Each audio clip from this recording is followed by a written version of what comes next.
این محصولات استعمالی از لحاظ اکولوژی تازه محصول مهنت اعضای کوپراتیو تجارتی به نام سید احمد کمال واقع در جماعت دهات توگرک ناحیه واسه از استفاده گرمخانه میباشند. محصولات حجما انا همین طور کلان بوده تا 1 کیلوگرم و از آن هم زیاد وزن دارند.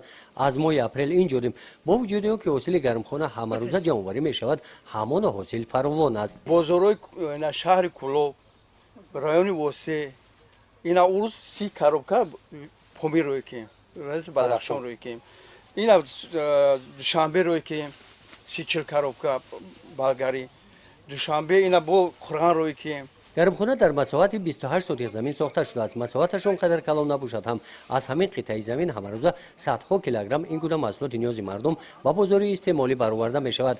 قلمفور بلگاری بادرنگ و دیگر سبزیجات ها منظره این محیط را باز هم دیدنی گردانیده است. اینا حاضر چهارم چینک همین قلمفور چهارم چینک ای موی اپریسار که 11000 قلمفور داره این پرنده 11000 داره هر روز 30 کاروبکا میچینه میارز خچون ایجا میگیرن میرن محصولات.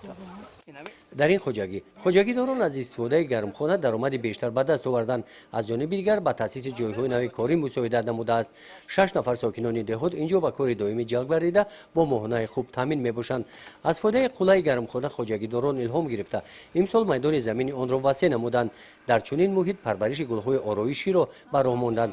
در موسم امسال نهالشینی صدها بخ این گونه گلهای آرایشی به ناحیه‌های منطقه کلو و شهر دوشنبه برده شده دهها کوچه و محله‌ها گلزار شدند. گزارش خوجا نظریف خدای نظر ظهورов از ناحیه واسه برای برنامه اطلاعاتی نوید.